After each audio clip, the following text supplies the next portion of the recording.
Teologia. Você é teólogo, Uhum. arqueólogo E e filósofo. filósofo. Você, Mandíbula, o que você é? Universitário. Ou seja, ele pega tudo. Ele pega tudo, exatamente. Então a gente pode falar sobre as três coisas. E eu queria falar da intersecção das coisas, né? A teologia, por exemplo, a arqueologia. O que a gente tem hoje de concreto? Porque a gente vê muita série, muito filme, muito documentário de estão achando a Arca da Aliança, onde está indícios Arca da de Arca Noé. de Noé e tal. O que a gente tem de estudo de arqueologia que comprove os tempos bíblicos ou esses grandes momentos que a gente viu relatados na Bíblia? Porque tem uma linha tem pessoas que acham que é tudo metáfora, é tudo histórias que significam outra coisa, e tem uma linha que fala, não, muito daquelas coisas realmente aconteceram. As Uhum. pragas do Egito, o dilúvio, e tem gente procurando essas evidências. Em que pé que a gente tá? Bom, vamos separar algumas coisas aqui na mesa. Em Tá. primeiro lugar, existe a arqueologia séria, que é aquela que tem formação acadêmica, tem congressos, tem acadêmicos, tem trabalho científico, trabalho de campo, e tem aquela arqueologia de almanaque, daquele camarada que é dentista, você tá entendendo? O auxiliar E de não sei lá o vai quê, atrás de teorias e da vai atrás da conspiração. teoria da conspiração e volta lá. E aí fala que encontrou a Arca de Noé. Existem 42 supostos achados da Arca de Noé. É? 42. Você tá entendendo? Ah, mas que tem uma mancha. Olha, gente, desculpa. Aí que é a diferença entre ser crente e ser crédulo. É. Você tá entendendo? Aí que tem a diferença entre ser crente e ser crédulo. Eu sou crente, não sou crédulo. Aí o camarada me mostra uma fotografia de péssima qualidade, com uma borra preta no meio lá da neve, lá, lá na Turquia, entre a Turquia e a Armênia, lá nos montes lá.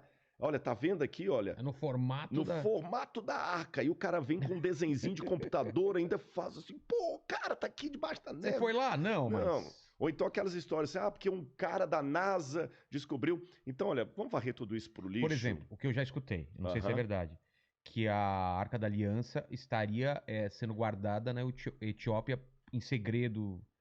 E Pois já é. ouviu essa história Já, também, na já não, Etiópia? claro.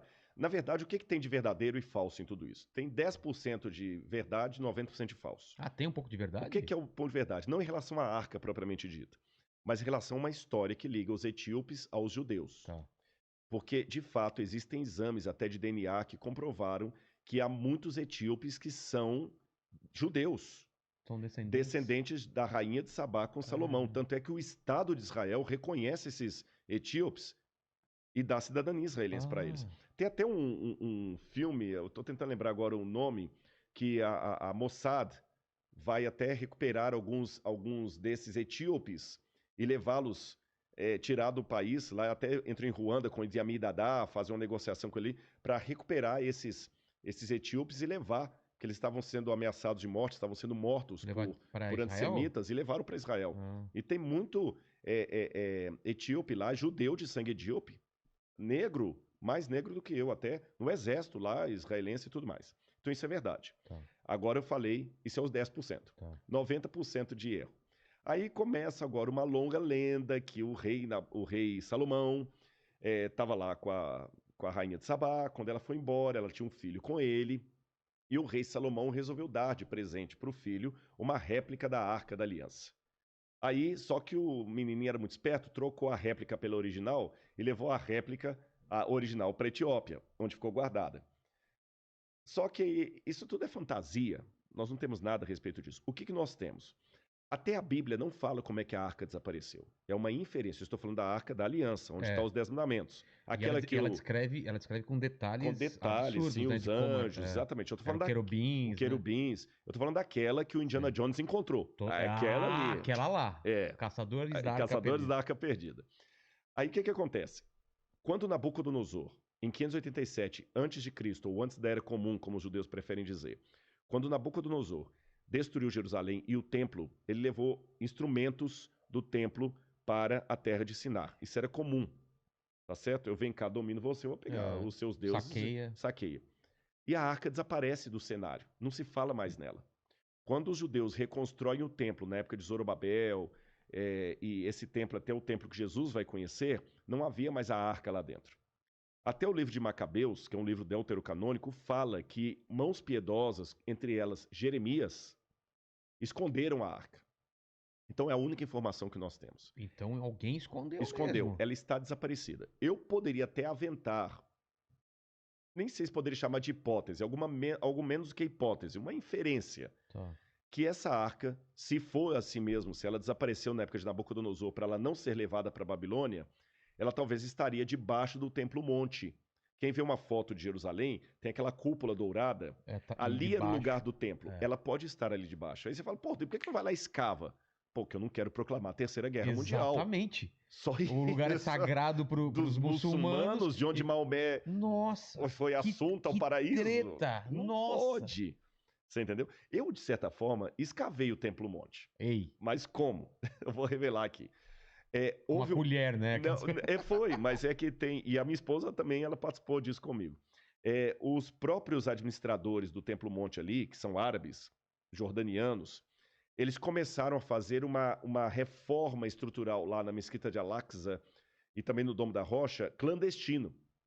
E eles tiravam caminhões e caminhões de entulho dali de madrugada e levavam esse entulho e jogavam lá perto do Monte Scopus, lá perto da Universidade Hebraica. Um universitário, para fazer jus aqui ao mandíbula. ao mandíbula, olha a importância do universitário, viu? O nome que aparece é do doutor lá, mas o universitário que ajudou.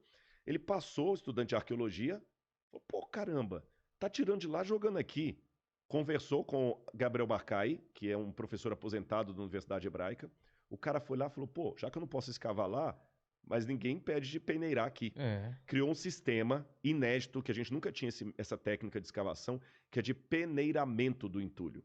E a gente encontrou muitas coisas ali, como, por exemplo, o azulejo do primeiro templo, etc, etc. E foi assim que eu participei também, o Sifting Project, que eles chamam.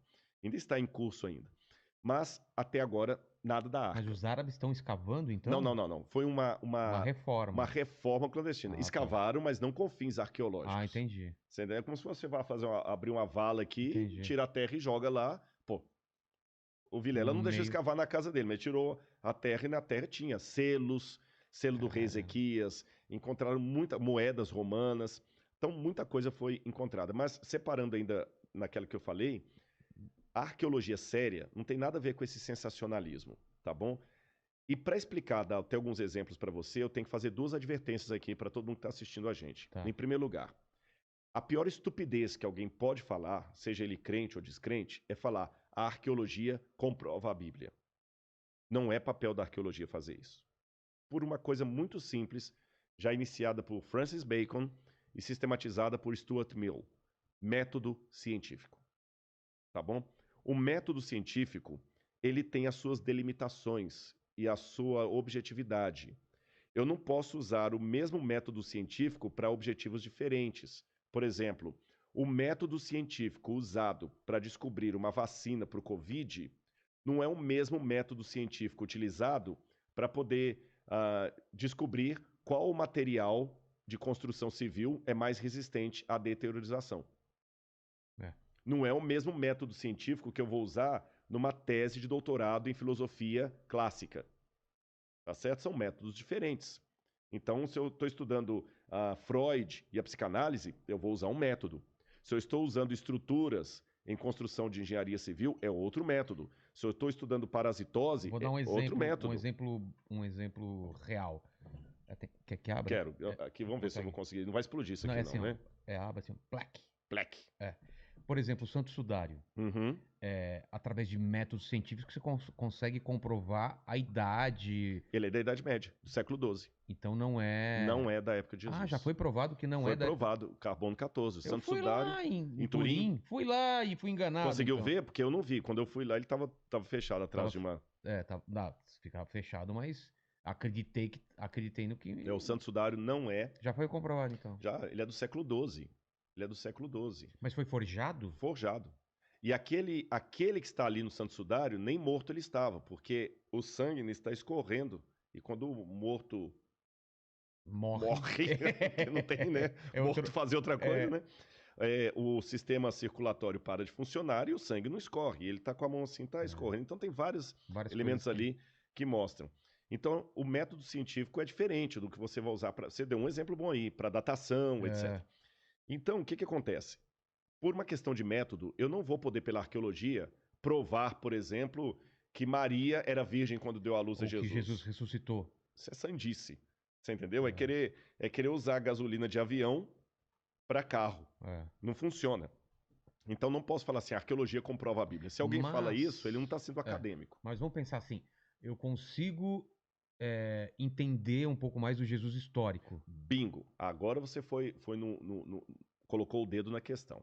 A arqueologia, ela me ajuda a compreender dois elementos. Letra A, o contexto bíblico, Tá, que me lança luz sobre muitas passagens da Bíblia que sem arqueologia eu não ia entender. exatamente. Você está entendendo? Eu não ia entender.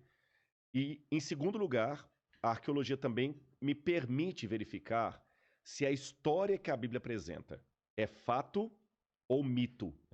Então, Aí, nesse sentido, eu posso falar o seguinte: a arqueologia comprova a historicidade da Bíblia Sagrada. tá, mas não a veracidade. Não a veracidade, mas a veracidade vai vir como? Ela vai vir num segundo momento. Por quê?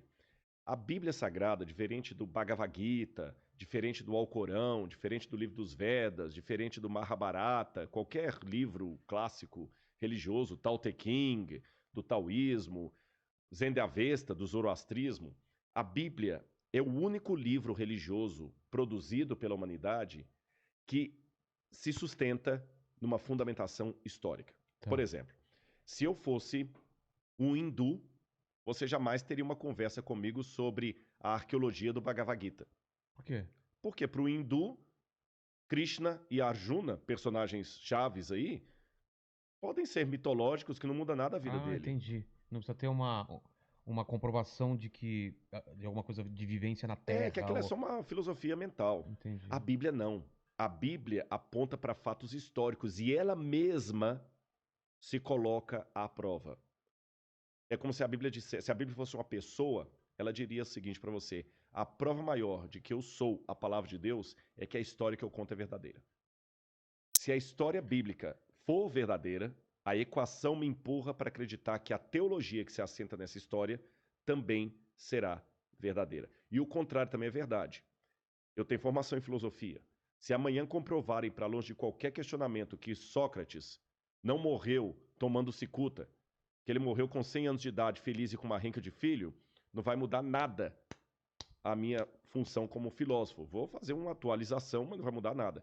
Mas, por outro lado, se amanhã provarem, para longe de qualquer questionamento, que Jesus não morreu crucificado naquele festa de Páscoa, diferença absurda. acabou o cristianismo. Acabou. Mas Não tem mais espaço. a pedra fundamental do cristianismo é a ressurreição. Sim, é a ressurreição que mostra a evidência de que Deus tem o poder sobre a morte e outras coisas mais. Mas eu não vou analisar a ressurreição com os mesmos critérios de CSI, querendo saber quem que matou Getúlio Vargas. Esse que é o problema. Aliás, colocando isso...